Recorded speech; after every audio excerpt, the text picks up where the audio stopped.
What's up guys, Nathan here. Today I'm going to give you 3 simple strategies that literally anyone can take to the poker table right now and start quickly getting better results. Let's jump right into it. Alright guys, so these are 3 very simple strategies that for those of you guys, especially who are beginners, perhaps you're not quite seeing the results you would hope for yet at the poker table. These 3 strategies, if you implement them, I think you're going to start seeing much better results. Let's jump into them. Simple thing number 1 is to don't chase bad draws. Guys, this is one of the biggest amateur mistakes that I see a lot of beginner and even novice players making these days. And what do I mean by that? I'm talking about chasing the bottom end of the straight, gut shot straight draws, and low flush draws. Let's look at an example of what I'm talking about right now. So for example, you raise up 6-5 of hearts in middle position and one of those aggressive players calls you on the button. I think we've all been here before. They're going to have a wide range in this situation. Remember, they're going to be in position on you. They called on the button, meaning that they're going to be acting last on the flop, turn, and river. So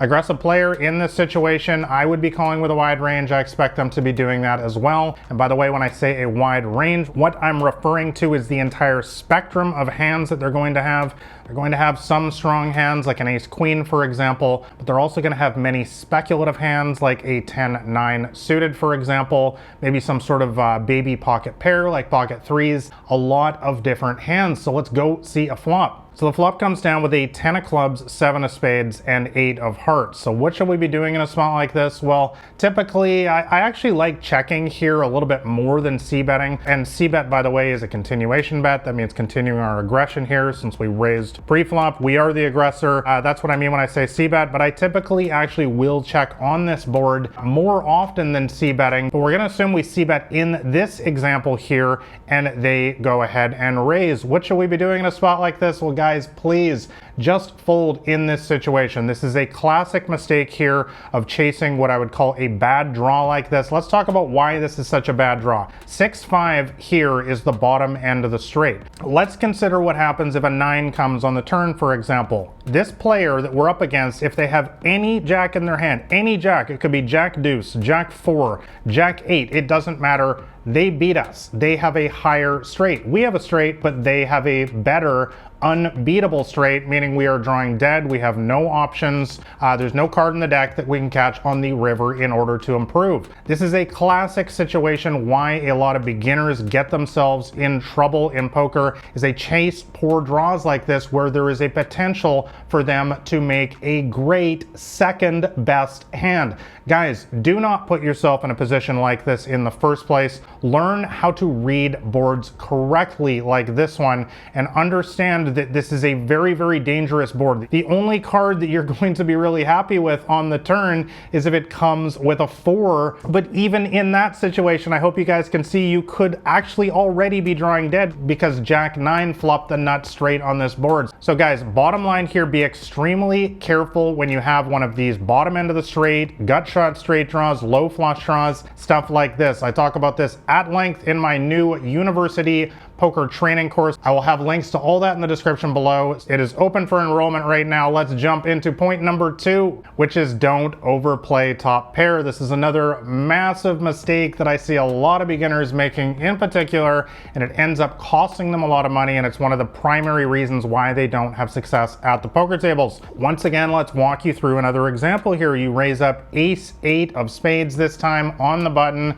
pretty typical spot, and a nit, which is one of these very tight and passive players, decides to call you in the big blind. So this situation is a lot different than the previous hand. This player, we're going to have position this time, and also this is one of the tightest players at the table. However, we do expect this player to be defending their blinds quite a bit in this situation. If you guys have checked out my videos here in the past, you already know a lot of this stuff. By the way, make sure you're subscribed so you never miss my new videos here on YouTube. So let's move on to the flop here. Flop comes down with an ace of hearts, 5 of spades, queen of hearts. So not a bad spot for us. This time we have top pair with a mediocre kicker, and we also have the backdoor spade draw. If it came spade, spade on the turn and river, we would make the nut flush. So the nit checks. Again, we're going to be in position this time. We decide to go ahead and make our continuation bet, and the nit calls. So guys, In this situation, there should be alarm bells going off in your head here. Remember, this is one of the tightest players at the table. They've called us out of position pre-flop. They're typically not screwing around. Again, one of the tighter players, and now they've check called us on the flop. Guys, they don't have nothing here. They're never calling us here with a hand like pocket sixes or something. They have top pair. They got some sort of monster draw, some sort of flush draw, something of this sort. They're not screwing around, so let's keep that in mind as we go to the turn. Turn comes with the 10 of clubs. The nit checks to us. We decide to bet again here. Now, once again, often I actually would check in this situation, but just like in the previous example, I want to point out we're choosing to bet again in this hand right here. We're always using frequencies in poker. Talk about this at length in my second book, Modern Small Stakes. Again, links for everything in the description below, that we're always using frequencies in poker. So we do decide to bet again in this situation, and the nit raises us. What should we be doing here, guys? Please just fold. If we decide to call here when the tightest player at the table has check raised us on the turn on this board, and we have top pair mediocre kicker, this is literally the definition of overplaying your top pair.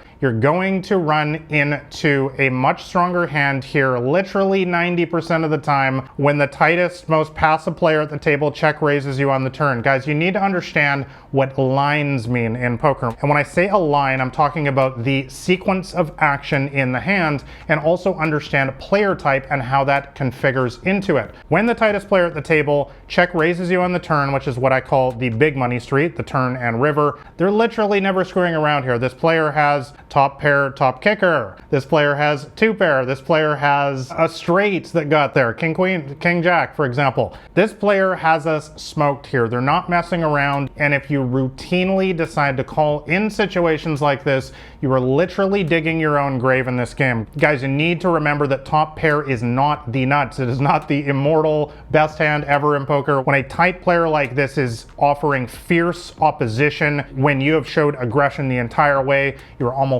always beat in this situation. Please just fold in this spot. Let's move on to point number 3. And my final point, guys, is to be careful in multi-way pots. This is another huge mistake that I see a lot of beginners in particular making at the poker table. Once again, let's walk you through an example here. You've got two red aces, you raise it up in early position, and the whole freaking table calls you. Middle position, cutoff, small blind, and big blind all call you. Guys, this is an absolute disaster. A lot of people send me comments and emails asking me, you know, they play in like low stakes 1-2 cash or something live, and they talk about this kind of stuff happens a lot. My answer is always the same. Guys, if you're getting 4 callers every time, raise it more. Whatever you're raising it right now, increase that 25%. If they still keep calling, increase it 50%, 100%. You guys understand what I'm saying? This is a disaster situation. This is not what we want, but it will happen sometimes. It's possible that all 4 of these players actually just have really, really strong hands. Guys, what we need to understand about multi-way pots in poker is that your odds in this situation, actually, I've run the math before. I know that versus 4 random hands here, pocket aces, the best hand in the game, is an underdog. You have less than 50% to win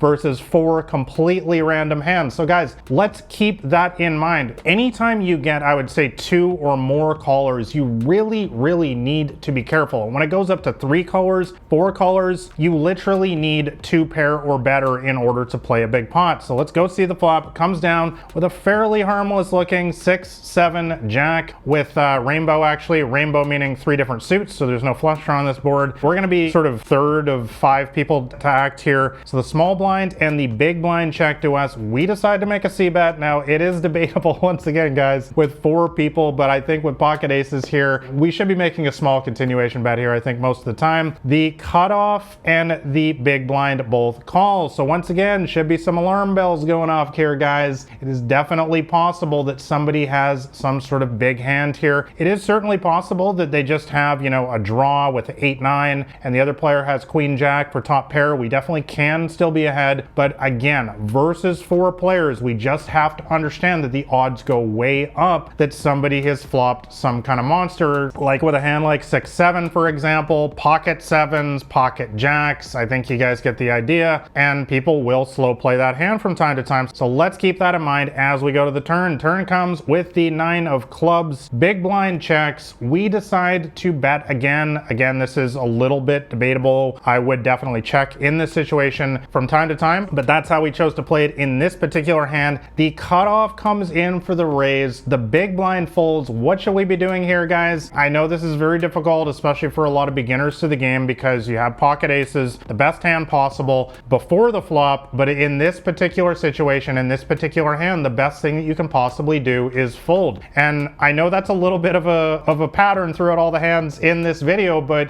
what you guys need to understand is that discipline is actually one of the biggest keys to success at the poker table, and that's why a lot of amateurs and recreational players don't win, is because they don't have any discipline in their game. They're not able to make folds in difficult spots like this. But let's talk about why we need to fold here. As we discussed, guys, 4 players, chances go way up that somebody has something big. Also, we need to understand, just like in the previous example here, we have shown incredible aggression throughout this entire hand, and now a player has decided to jack it up and raise us on the turn on the big money streets. And finally, for the slam dunk fold here, why? Guys, let's look at the sequence of action here. This player has check raised on the turn. I hope you guys, some of you guys that are more experienced, have already seen this. This player that check raised us on the turn here, again, this is something that a lot of people miss. They check raised 2 players, not just 1. The big blind is still left to act. And now what does that actually mean? That means this player is showing unbelievable strength. They are fearless. They are saying,